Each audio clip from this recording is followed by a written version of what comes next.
अपना परिचय दीजिए। मेरा नाम नवल सिंह और गांव साधारण सिर, ब्लॉक नागल, तहसील देवबंद, जिला सहारनपुर का रहने वाला आप कौन सी पोस्टिंग से रिटायर्ड हैं? मैं 28 साल आर्मी में सेवा करने के बाद 1 फरवरी 86 को रिटायर हुआ। कौन से सन में आपकी ज्वाइनिंग हुई थी आर्मी में? मेरी भर्ती 21 जनवरी 1958 में मैं भर्ती हुआ। 58। तो जब आप भर्ती हुए 1958 में, वो किस तरह का दौर था? उसमें जो नौजवान लड़के होते थे वो फ़ौज की भर्ती के लिए किस तरह की दिलचस्पी रखते थे, कैसे तैयारी करते थे, वो बताइए आप। उन दिनों में फ़ौज की संख्या बहुत ना के बराबर थी और मेरी रुचि फ़ौज में जाने की बनी और मैंने फ़ौज में एक आर्मर्ड कोर को चुना और मैं 21 जनवरी 1958 में से पहले, फ़ौज में जाने से पहले मैं खेती में बड़ी रुचि के साथ काम करता था। अपने पिताजी को मदद देता था हर काम में और मैंने खेती में बहुत दिलचस्पी ली। जब आप आर्मी में गए उस समय आपकी उम्र क्या थी? मेरी उम्र उस समय 18 साल 6 महीने थी। आर्मी में जाने के बाद शादी कितने समय के बाद हुई? मेरी शादी तो आर्मी में जाने से पहले ही हो गई थी। मैं इतना यंग दिखाई देता था कि उस समय शादी मेरी बहुत जल्दी हो गई। 18 साल से पहले ही? 18 साल से पहले ही हो गई थी। मैं उन दिनों में जब शादी हुई तो पूरा यंग दिखता था हाइट से और उम्र थी मेरी कम। अच्छा, आर्मी में जैसे आप पहुँचे तो आर्मी से उस समय कितनी दिन में छुट्टी मिलती थी? आर्मी का क्या माहौल होता था? आम आदमी में और आर्मी के फ़ौजी में क्या अंतर था? उस समय आर्मी में आर्मी में जो सेना में सिपाही होता था या जो भी ओहदेदार होता था, पब्लिक बड़ी रेस्पेक्ट देती थी और जहाँ भी हम जब गाड़ी में सफ़र करते थे, ट्रेन में छुट्टी आते तो हर आदमी हमारी इज्जत करता था कि भाई ये फौजी आदमी है। गांव में भी? और गांव में तो इज्जत होती ही थी और हमें जो भी कर्मचारी सरकार के थे वो पूरी मदद देते थे, लेकिन आज की डेट में वो इतना फौजी आदमी को मदद नहीं देता। जैसे आप गांव में आते थे तो गांव के जो नौजवान थे वो आपसे किस तरह से प्रेरित होते थे? कैसे आप उनको प्रेरित करते थे? किस तरह से उनसे बात करते थे? मैं जब छुट्टी लेकर के आता था तो मेरे साथ जो गांव के नौजवान थे वो सब आकर के बैठते थे तो मैं इस सेना की उनको पूरी कहानी बताता कि भाई सेना में बहुत कुछ खाने को मिलता है। टाइम पे क्या मिलता था खाने को? उस समय खाने के लिए हमें सुबह नाश्ते में सब्जी होती थी, चाय होता था, पराठा होता है, एक दिन पूरी मिलती था। दोपहर को खाने में हमें दाल और सब्जी और सलाद और ये क्या कहे हैं रायता, ये सब चीज़ें मिलती थी हमें। यानी कि हम गांव में ये खाना नहीं खा सकते जो फौज में मिलता। जब आप फौजी होने के नाते गांव के युवाओं को, नौजवानों को बताते थे, तब तो बहुत गरीबी थी, घरों में खाने भी नहीं थे, तो वो आपको उसका रिएक्शन क्या देते थे? किस तरह से वो आपसे उसके जवाब में बात करते थे? जब मैं छुट्टी आता था तो मेरी एक तो सेहत बहुत बढ़िया होती थी। फौजी वर्दी में भी आते थे? और फौजी वर्दी में आते थे, फौजी की ड्रेस को देख कर के नहीं है, एकदम जो नौजवान थे वो आकर्षण होता था उनको क्या, और दिल करता था कि हम भी सेना में भर्ती होंगे।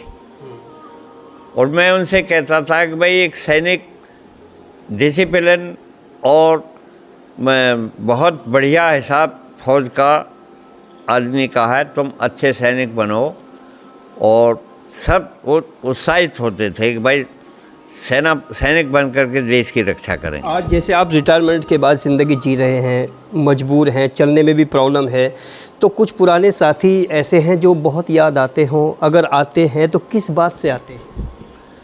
देखो, ऐसा है कि पुराने साथी करीब करीब मुझे नज़र नहीं आते। जो मेरे साथ रिटायर हुए वो सब भगवान को समर्पण हो गए, और यादें हमें जो पुरानी बातें हैं, इस समय मेरी एज काफ़ी हो गई है, पुरानी बातें जो हैं वो वही याद रहती हैं, और नई बातें हम भूल जाते हैं अभी जल्दी से नहीं।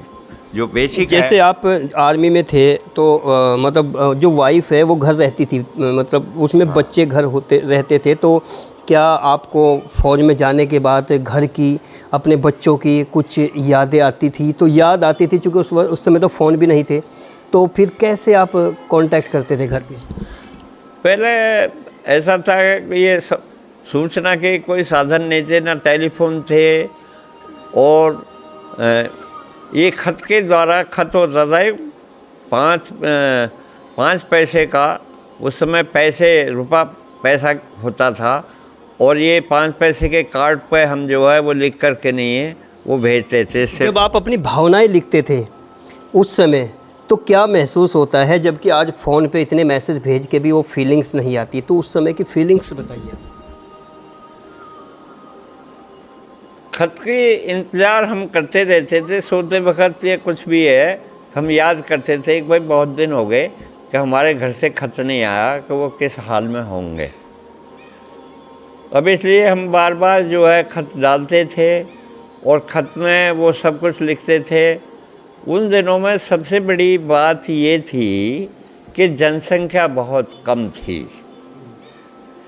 जनसंख्या कम थी, प्यार बहुत था लोगों में, और एक दूसरे के सहयोग भी करते थे। एक परिवार में कोई दुख तकलीफ़ है तो बराबर वाले पड़ोसी और वो सब दुख में साथ होते थे। आज की डेट में नहीं है ऐसा। तो ये जो बदलाव है, इस बदलाव में आप अपने आप को कहाँ पाते हो, कहाँ महसूस करते हो खुद को आज की इस भागती दौड़ती दुनिया में? मैं तो ये महसूस करता हूँ कि जो पुराना ज़माना था वो बहुत बढ़िया था। हम पुराने ज़माने को याद करते थे, और आज का ज़माना जो है, इन बच्चों का ये इनके पास टाइम नहीं है अपने बाबा या दादी या उनके पास बैठने का, इतना परेशान भी हैं ये लोग कि इनको बात करने का कोई टाइम नहीं है, और ये कभी बैठते नहीं है, हमारी बातें नहीं सुनते। आज तक आपसे पुरानी यादें, पुरानी बातों का जिक्र नहीं करते हैं लोग। पुरानी बातों का तो इनको सुनते भी नहीं है। वो बोलते हैं कि वो तो जमाने थे आप भूखे मरते थे, ऐसा भी बोलते हैं। लेकिन आप उनको ये नहीं बताते कि हम कितने अच्छे से खाना खाते थे, जो हमने किया वो तुम नहीं कर पाए। अभी जो है, मैं काफ़ी एज है मेरी, करीब 89 की एज चल रही है मेरी, और इनसे ज़्यादा सामर्थ्य मैं रखता हूँ कमाने का। अभी आपने कहा कि ये परेशान रहते हैं, ये मतलब आज की जनरेशन, हाँ। तो वो परेशानी कहाँ आपको महसूस होती है? ये परेशानी जो है, ये जो आज की जनरेशन है, ये एक तो ये झूठ भी बोलती है बहुत ज़्यादा। ये आपने कैसे महसूस किया है कि ये बहुत झूठ बोलते हैं आज के लोग? इन्हें कोई अच्छा इनको काम बतलाए तो हम कहते हैं कि भाई तुमने इधर जाना है, ये काम करना है, उसके विपरीत जाएंगे हमेशा, उसके उलट करते हैं काम। हाँ। अच्छा, ये झूठ की जो फितरत बनी है आज की जनरेशन में, इसका रीज़न आपको क्या लगता है? जो फितरत बनी है, इसका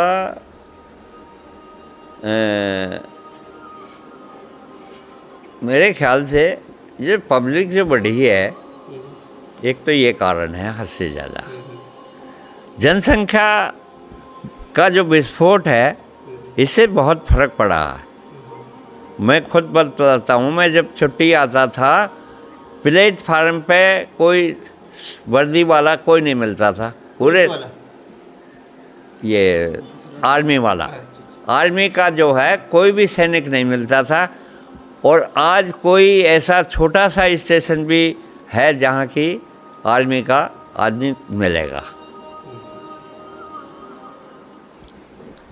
अच्छा, जैसे आप कहते हैं कि आज के जो जनरेशन है वो जैसे कभी आपका मन नहीं चाहता कि वो आपकी बात सुने, आपकी कुछ पुरानी यादें, कुछ किस्से, कुछ आपके दोस्तों की बातें सुने। आपका कभी कभी तो मन चाहता होगा कोई हमारी बात सुने। ऐसा जो है, ये आजकल के बच्चे जो हैं बस ये सोचते रहते हैं कि ये बुढ़ा जो है कब टुलक जा और हमारा जो है जो हम चाहें वो करें। अभी चूँकि ज़मीन भी मेरे नाम है, मकान भी मैंने बना दिया, इनकी सबकी शादियां मैंने कर दी हैं, पेंशन भी अभी है, और पेंशन मेरे को बहुत अच्छी मिल रही है इस समय। जो पेंशन है वो पेंशन आप मतलब कैसे डिवाइड करते हैं, बच्चों में कैसे तकसीम करते हैं? एक सेकंड।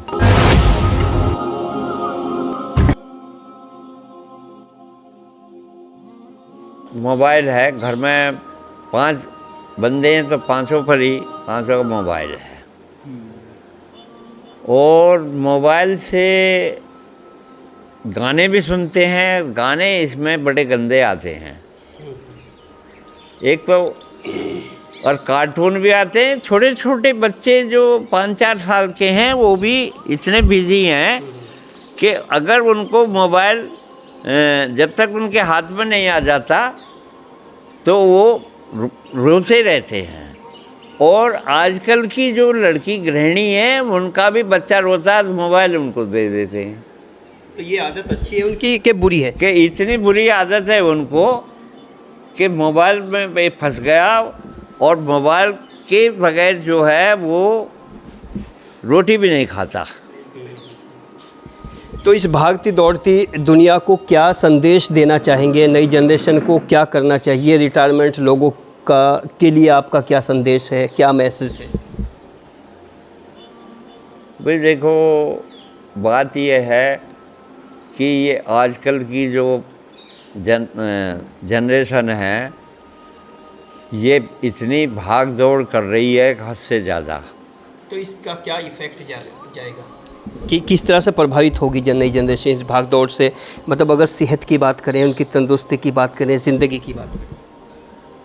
भाई ये जो जनरेशन है ये इनकी सेहत जो है, अब आंकड़े कहते हैं कि 50 साल से ज़्यादा इनकी उम्र भी नहीं हो रही है, क्योंकि इनको खान पान इनके इतने गलत हो गए हैं।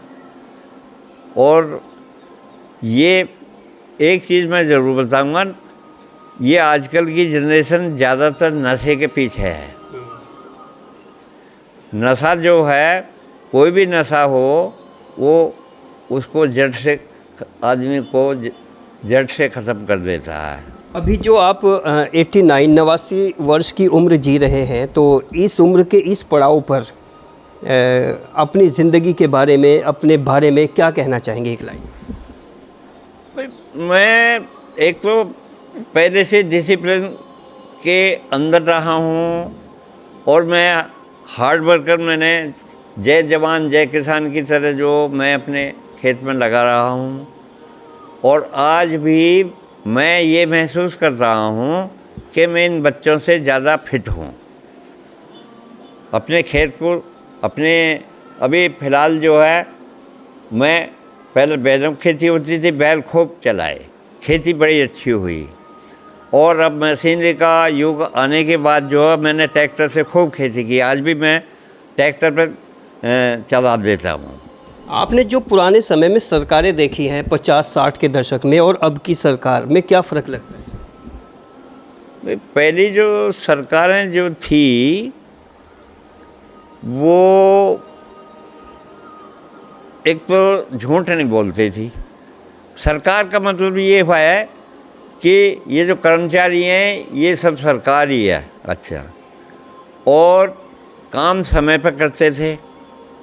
लेकिन अभी जो है सबसे बड़ा मैं देख रहा हूँ, किसी काम सरकारी काम के लिए जाते हैं, जब तक उनको रिश्वत नहीं दी जाती तो उनकी कलम नहीं चलती, खड्डे में पड़ी रहेगी फाइल आपकी। मतलब झूठ का बोलबाला है। और झूठ इतना है कि बस कल को हो जाएगा काम, और आपका तो काम हुआ पड़ा है, मगर वो काम जब तक उनकी जेब में नहीं पैसा जाएगा वो काम होगा नहीं। अंत में पैसा और दे करके ही मानेगा। ये गांव साधारण सिर है जो ब्लॉक नागल में पड़ता है, पश्चिमी उत्तर प्रदेश का ज़िला सहारनपुर है। और अहम बात हम एक बार फिर बता दें अपने दर्शकों को कि वास्तव में आज के इस विकास ने, इस डेवलपमेंट ने, इस एजुकेशन ने, इस शिक्षा ने इंसान को क्या दिया है। अभी बड़े बुज़ुर्ग जो 89 साल की उम्र जी चुके हैं और फ़ौजी रिटायर्ड हैं, सूबेदार से रिटायरमेंट हैं, लेकिन बड़ी अहम बात जो आपने सुनी होंगी। लेकिन यहाँ से कंक्लूज़न निकल के आता है कि जो आज की एजुकेशन है, जो आज की लाइफ स्टाइल है, जो लोगों के तौर तरीके हैं, उसमें कहीं ना कहीं झूठ ने अपना पूरा पैर पसार लिया है और झूठ कहीं ना कहीं हावी हो गया है। और आज की जनरेशन के झूठ के सहारे इस तरह के बड़े बुज़ुर्ग लोग बड़े आहत हैं, बड़े पीड़ित हैं। और रिटायरमेंट के बाद कहीं ना कहीं जो उनको एक माहौल मिलना चाहिए, जो एटमॉस्फेयर मिलना चाहिए भौतिकवादिता की चलती इस आंधी में, वो माहौल कहीं सूखी पत्तियों की मानिंद उड़ गया है। इसी तरह से हमारी रिपोर्ट पर कमेंट करते रहिए, हमारी हौसला अफजाई करते रहिए। आपकी हौसला अफजाई हमारी ताकत बनेगी। नए अपडेट के लिए बने रहें एन एक्सप्रेस न्यूज़ के साथ।